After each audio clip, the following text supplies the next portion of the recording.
Faster than a speeding bullet. More powerful than a locomotive. Able to leap tall buildings at a single bound. Look, up in the sky. It's a bird. It's a plane. It's Superman. Kellogg's Pep. P-E-P, Pep. Kellogg's Pep, the Sunshine Cereal, presents The Adventures of Superman.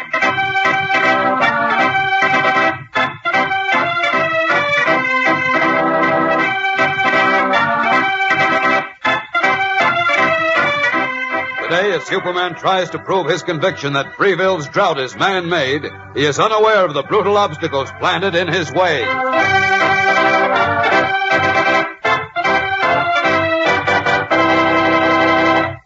Hello there, gang. This is your pal Dan McCullough.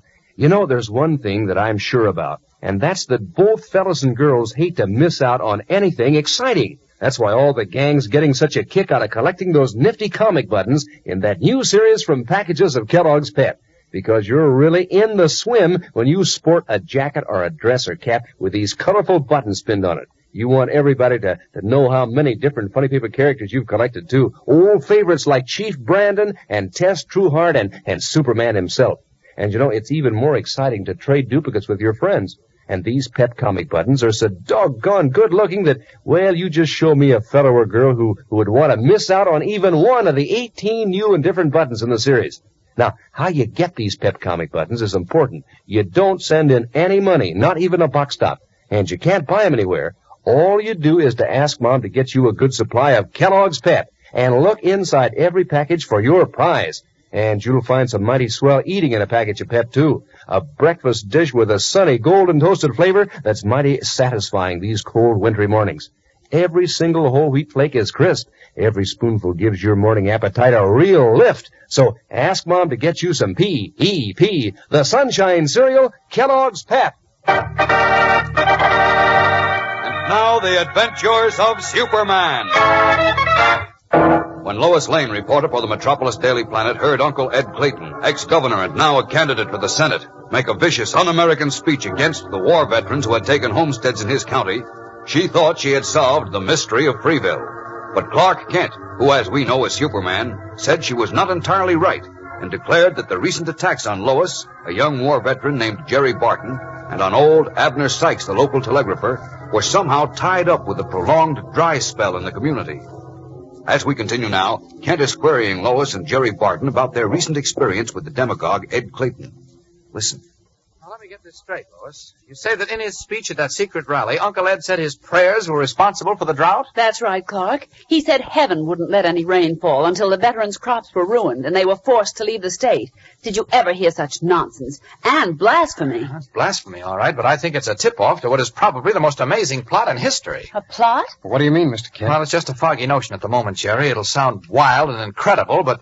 Will you please tell us what you're driving at, Clark? Oh, wait a minute, Lord. Let's go over this one step at a time. You came to Freeville to cover a simple human interest story on the drought, didn't you? Well, yes, of course. Well, when you tried to talk to the natives, they looked frightened and walked away without answering, right?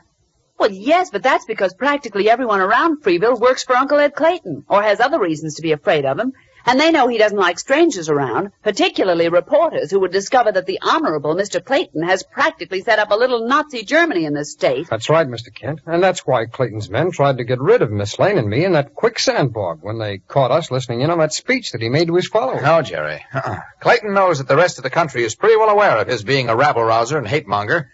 He wasn't afraid of your discovering that. Well, then why does he resort to secret meetings? Because he'd rather no one other than his faithful followers would know what he'd said about the drought.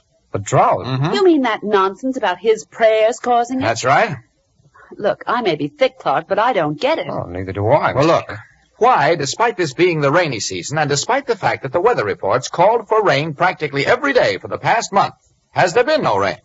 I don't know, but Mr. Kent, you don't really believe that Ed Clayton's prayers had anything to do with it, do you? Oh, of course not. But I'm not so sure that Ed Clayton himself doesn't have something to do with it. Are you kidding? Look, you just Wait a said minute, that... Jerry. Clark, are you trying to say that you think Uncle Ed, by some hocus-pocus or other, keeps the rain away from Freeville? That's my hunch, Lois. Oh, now look, Clark. I told you it would sound wild and incredible. Wild and incredible? Why, it sounds crazy, mad, just out of this world. It certainly I does. never wait, heard anything so ridiculous in my whole life. Look, but- Uncle Ed Clayton, the rain preventer. Well, I only and wa- that from you, a newspaper reporter. If you listen just for a Listen moment, to I'll... what? For my money, Uncle Ed is simply taking advantage of an unusual drought to play on the superstitions and prejudices of the natives. I think that's the answer, kid. Clayton would do anything to get rid of us veterans because he knows that the men who fought Hitler won't stand for his setting himself up as a Hitler right here in the USA. Well, that's true, But as for his being able to cause a drought, but just in order to break us and drive us out of the state, well, that's just plain silly. And how? Okay, you both had your say, and you may be right. But before I say more, I'm going to take a little trip, and I'd like you to come along, Lois. Where are you going? To the nearest weather observation station. Happen to know where that is, Jerry? Sure, that's in Rawlings, about 18 miles north of here. Fine. Now, Now, wait a minute. Why do you want to go there, Clark? You called me a bum reporter a moment ago. Don't you, as a good reporter, think that 30 days of rain predictions followed by 30 days of drought deserves a statement from a meteorologist? Well, yes. How do we get to Rawlings, Jerry? Well, that's easy. Just about every northbound train out of Freeville goes through Rawlings. Okay. Now, look, you lay low until we get back, Jerry. Okay, Mr. Don't Kennedy. worry. You fellas are not licked yet. Sit tight until you hear from us. Come on, Lois. Leaving Jerry Barton, Kent and Lois go to the Freeville depot and take a train to Rawlings. And a short time later, they're in the office of John Murray, chief county meteorologist, where they question the weatherman. Murray, how can you explain the fact that your weather predictions have been wrong for 30 days? Frankly, Mr. Kent, I can't explain it. You see, our predictions are based on reports which come in constantly by teletype from as many as 1,000 to 1,500 observers. That many observers? That's right, Miss Lane. They are men stationed throughout the country at levels ranging from 1,000 to 30,000 feet above sea level to report on the precipitation, atmospheric pressure, wind velocity, and so on in their areas. Yes, Then we record all reports on surface synoptic and pressure charts. I see. From all that data assembled and charted, we're then able to predict with reasonable accuracy the weather in a given area up to 72 hours in advance. Then how come you've been so wrong about Freeville? I can't understand it. Ordinarily, there's a good deal of rain in that area during this season. Well, would you call it a freak of nature? I can't give any other explanation. Usually, when such a phenomenon occurs, we can trace some warm air currents which evaporate the moisture in the saturated clouds, thus causing drought. Wait a minute. What's that about warm air currents, Mr. Murray? Well, during the war, our meteorologists in the African desert saw their predictions go haywire. Then discovered that freak air currents, apparently coming from nowhere, suddenly spiraled up from the desert sand. I see. But there's no desert around Freeville. I know, Kent. There are mountains, of course, and they often affect the atmosphere and rain clouds. But mountains never caused a situation like this, did they? No, never to my knowledge. This drought has me stumped. Well, I guess that's that, Clark. Excuse me, Lois. Look, Mr. Murray, you say that warm air currents can evaporate the moisture in a saturated cloud? That's right. Well, have you ever heard of anyone being able to create warm air currents in amounts large enough to affect rainfall? Oh, well, Kent. Oh, come now, Clark. Are you still harping on that nonsense? Just a minute, Now Lois. stop being silly. Clark has the wild idea, Mr. Murray, that Lois. that somebody might be deliberately doing something to prevent the rain from falling over Freeville. Did you ever hear anything so absurd? Well, Is it absurd, Mr. Murray? I'm afraid it is, Kent. There, you see? Of course, there are a lot of experiments being conducted. I won't say that in time precipitation won't be able to be controlled over a given area, but But you don't think anyone's discovered a way of doing that yet? I'm afraid not. You know the old saying, everybody talks about the weather, but nobody can do anything about it. Are you satisfied now, Clark? Not exactly, but it seems I'm overruled by experts. Well, thanks very much, Mr. Murray. You're quite welcome. I hope you won't be too hard on me in your newspaper. Oh, no, of course not. It isn't your fault. Right. Goodbye, and thanks again. Goodbye, Mr. Murray. Goodbye. Well, what do we do now? We didn't get much of a story to put on the wires, Clark. And, oh, if I know the chief, he's going to be hopping mad. If I could only find old Abner. What did you say? Abner Sykes, you know, the old Freeville telegrapher. Good grief, I forgot all about him. Weren't you able to find him, Clark? No, and that's another thing I can't understand. He just seems to have disappeared. Now, come on, let's get out of here. Well, that proves my theory, then.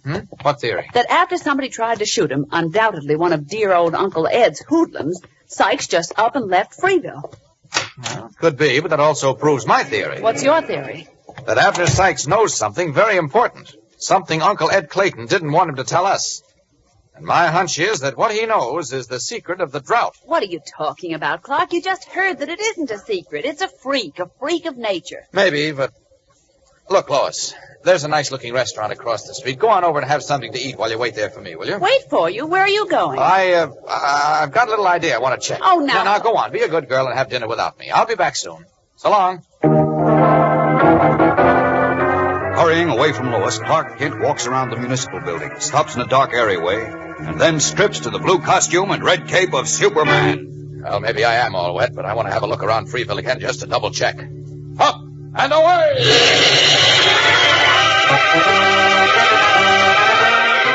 Leaping up into the twilight sky, Superman rockets away to the Freeville area of village, farms, and spreading woodland, where, for several minutes, he moves slowly through the air, searching the terrain below him. Then he streaks away to the looming mountains, swooping and coasting above them, his keen eyes continuously probing. Finally, as the evening closes in, he shakes his head ruefully. Well, looks as if Lois, Jerry Barton, and Mr. Murray were right and I was wrong, because there's nothing the least bit suspicious around here. This drought must be a natural one, freak of nature, so that's that. Wait a minute. What's that far over there in the woods? It looks like... Yes, it is. Away! Hauling on every ounce of speed in his muscles, Superman rockets away toward the distant woods, where something has excited his interest. What has he seen?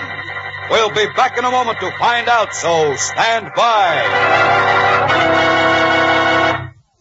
You know, it seems like every time 2 or more kids get together these days, they start right off talking about those swell comic buttons in the new series from packages of Kellogg's Pep. At school recess or after school or on weekends, you fellows and girls are mighty busy comparing notes on how many Pep comic buttons you've collected so far. And trading duplicates, too. Boy, that's a load of fun. Maybe you have 2 little moose buttons, but you don't have a Superman yet. And then maybe one of your friends has a duplicate Superman, but needs the little moose. So you swap. And each one has a new comic button to add to his collection. And you know the best part is, your fun keeps right on. Sure, because there are 18 different buttons in this new series. So how's about asking Mom to get you some more Kellogg's Pep? You don't send in any money for these swell prizes, not even a box top. And you can't buy them anywhere. But you get a comic button every time you open a new package of Kellogg's Pep. That's Pep, the Sunshine cereal, the good whole wheat flakes with a catchy sunshine flavor. So crisp and tender and fresh that, well, it makes you glad when breakfast time rolls around. Why, Pep tastes so doggone toasty and golden, your appetite warms right up on a cold morning. So, gang, get your prizes and your good eating in P.E.P., the Sunshine cereal, Kellogg's Pep. As we rejoin him now, Superman has arrived over a patch of woods high on a mountain slope. Looking down, he observes a mass of flames whose flickering brightness had drawn his attention from far away. There's a cabin on fire. Uh-oh, a man inside the cabin, unconscious. Down to him. Down! There he is. Now, let's...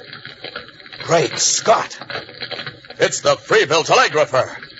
Old Abner Sykes! For a startled moment, Superman stares at the unconscious old man for whom he had searched in vain. The one person he is certain can solve the riddle which has so far stumped him.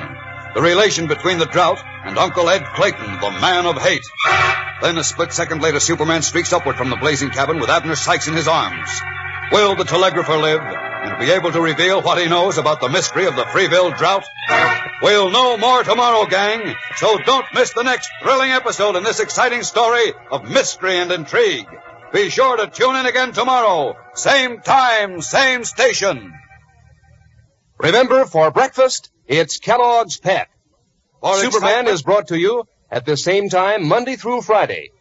Say, gang, breakfast is a picnic all year round when there's Kellogg's variety on the table. That's the white, green, and red Kellogg package with 10 individual packages. Each one a serve-yourself portion of one of your favorite Kellogg cereals. Different Kellogg cereals to choose from, and whatever you pick, you know it'll be crisp and fresh and good because it's Kellogg's. One day you'll want Kellogg's Pep, the next Rice Krispies, and then Corn Flakes, and so on down the line. So ask Mom to get Kellogg's variety. And be sure to be with us tomorrow for the thrilling adventures of Superman. This is the Mutual Broadcasting System.